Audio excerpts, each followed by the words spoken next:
샬롬, 수요기도회로 함께하는 모든 보강중앙교회 성도님과 그 가정 가운데 하나님의 은혜와 평강이 가득 넘치기를 축복합니다. 4월 29일 오늘 수요기도회에 하나님께서 주시는 말씀은 에베소서 1장 1절에서 2절까지의 말씀입니다.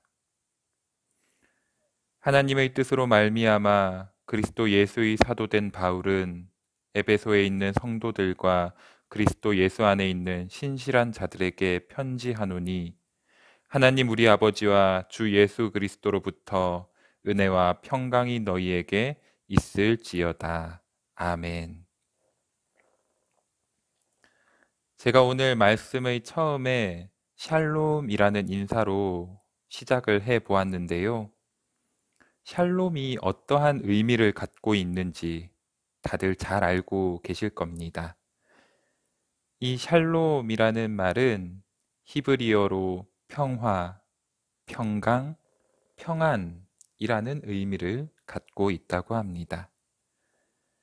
우리가 흔히 안녕하세요, 안녕히 가세요 이렇게 서로에게 인사를 하듯이 이스라엘에서는 샬롬이라는 축복의 말을 통해서 서로에게 인사를 나눈다고 합니다.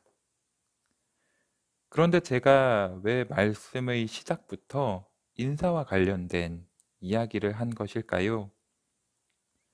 오늘 말씀의 제목인 계속 인사합시다 라는 제목에서 예상하셨듯이 오늘은 에베소서 말씀을 통하여서 인사에 관하여 함께 은혜를 나누고자 합니다. 코로나19로 우리에겐 참 많은 변화가 있습니다. 그 중에 가장 강조되고 있는 부분이 바로 사회적 거리두기이지요. 이 바이러스의 확산을 막고자 최대한 서로 간의 접촉을 자제하도록 우리들에겐 요청되고 있습니다.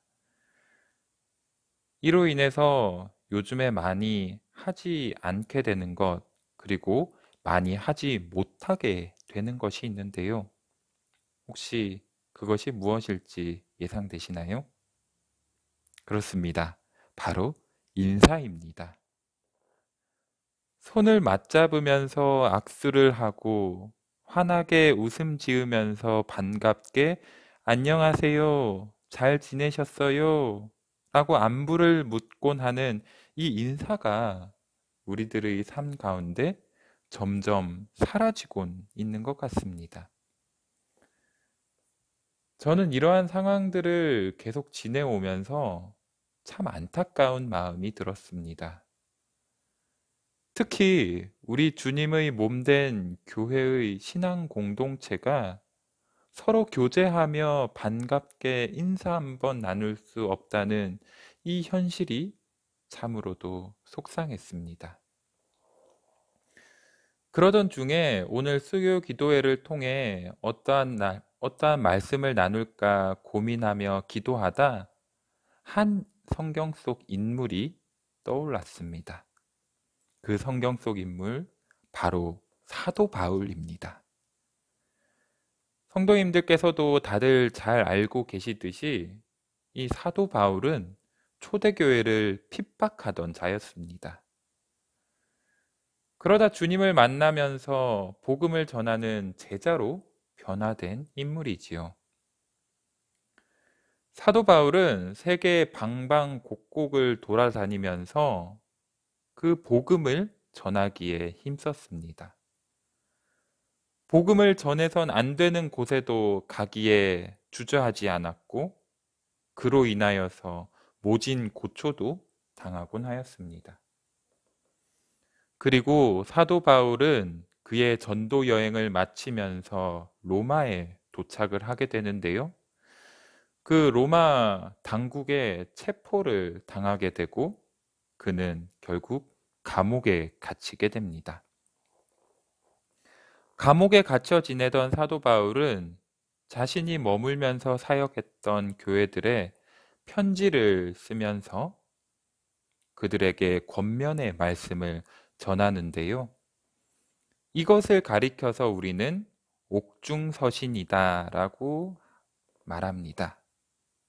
이 옥중서신, 오늘의 본문인 에베소서가 포함되어 있는데요. 네 편의 옥중서신 중에 한 편이 바로 에베소서인 것입니다. 그런데 옥중서신이라 불리우는 이 성경 속 네 편의 말씀은 한 가지의 공통점을 가지고 있습니다.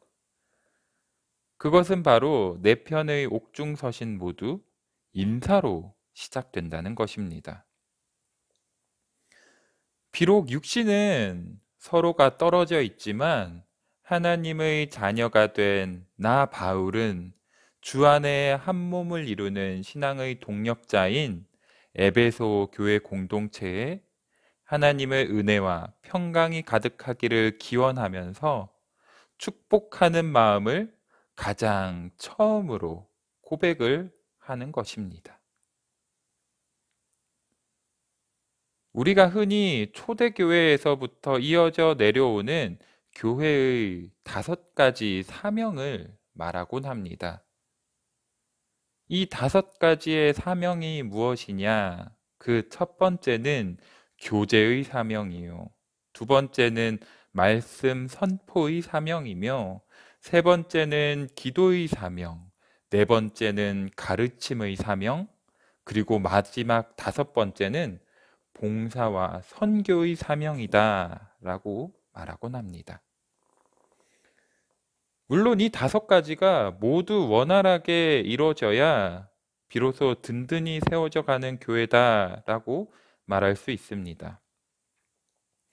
그러나 이 5가지 사명 중에 그렇다면 가장 제일 우선이 되어야 하는 것이 무엇이냐라고 묻는다면 그것은 우리는 교제의 사명이다라고 말할 수가 있습니다. 초대교회에서도 서로 연합하여 교제하고 공동체를 이루는 것을 가장 중요하게 생각하고 그것에 힘썼습니다. 신앙 안에서 한 몸을 이룰 때에 다른 4가지 사명도 원활하게 잘 감당할 수 있다는 것을 그들은 이미 잘 알고 있었기 때문입니다. 이것은 사도 바울 또한 너무나도 잘 알고 있는 것이었습니다. 특히 오늘 본문이 속한 이 에베소서의 수신자가 되는 에베소 교회는 조금 특수한 상황 가운데 놓여 있었습니다. 에베소 교회가 위치한 당시 아시아의 교회들은 교회 안에 이방인과 유대인이 섞여 있었기에 서로 간의 갈등이 계속해서 일어나고 있었고, 이로 인하여서 어려운 상황들을 경험하곤 했습니다. 그렇기 때문에 이 에베소 교회, 그리고 에베소라는 지역은 늘 분열의 위험이 도사리고 있었습니다. 사도 바울은 그리스도 안에서 이방인과 유대인이 하나가 되어 한 몸을 이루는 것이 얼마나 중요한지 그들에게 분명하게 알려주고 싶었습니다. 그래서 사도 바울은 에베소 교회의 하나됨을 강조하기 위하여서 보낸 권면의 말씀이 바로 오늘의 본문이 속한 에베소서인 것입니다. 사랑하는 성도 여러분, 우리가 믿고 따르는 주 예수 그리스도, 그분은 한 분이십니다. 그리고 우리도 주 안에서 하나가 되었는 줄 믿습니다. 한 몸을 이룬 이 신앙의 공동체 안에서 서로를 향한 축복과 사랑의 인사가 끊임없이 일어나야 한다는 것은 우리들은 이미 너무나도 잘 알고 있습니다. 비록 감옥에 갇혀 있는 처지였지만 사도 바울은 그의 사랑하는 공동체에게 자신이 할 수 있는 가장 최선의 방법이었던 편지와 기도를 통해 인사하기에 힘썼던 것을 우리는 오늘 말씀을 통하여서 분명하게 기억해야 할 것입니다.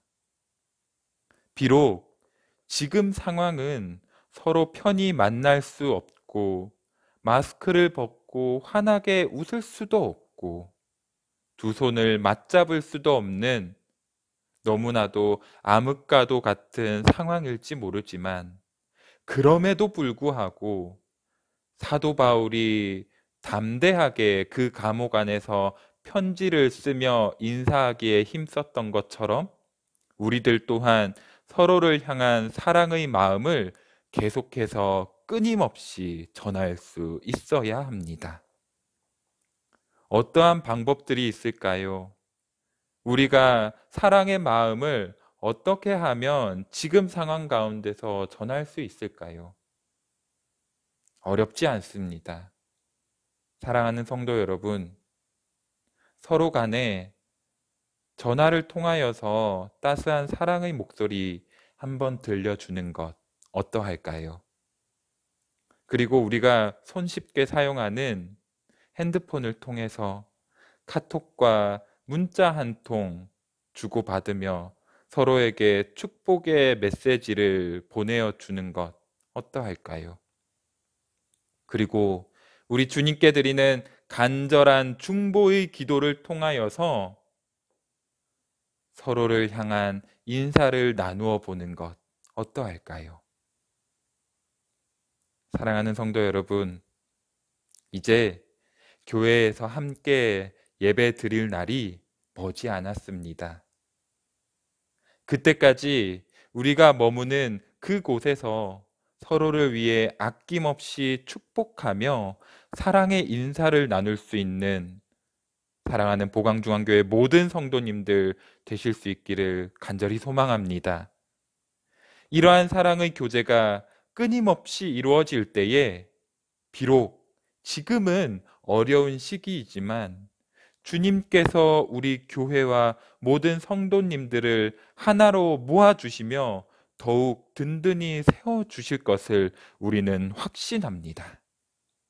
사랑하는 성도 여러분, 그리하여 오늘의 말씀을 기억하면서 서로에게 사랑의 인사를 전하며 더욱 하나 되기에 힘쓰기로 다짐하는 우리 보강중앙교회 모든 성도님들의 삶이 되시기를 주님의 이름으로 간절히 축원합니다. 함께 기도하겠습니다. 사랑의 하나님, 우리에게 오늘도 어김없이 말씀의 은혜를 허락하여 주심에 감사드립니다.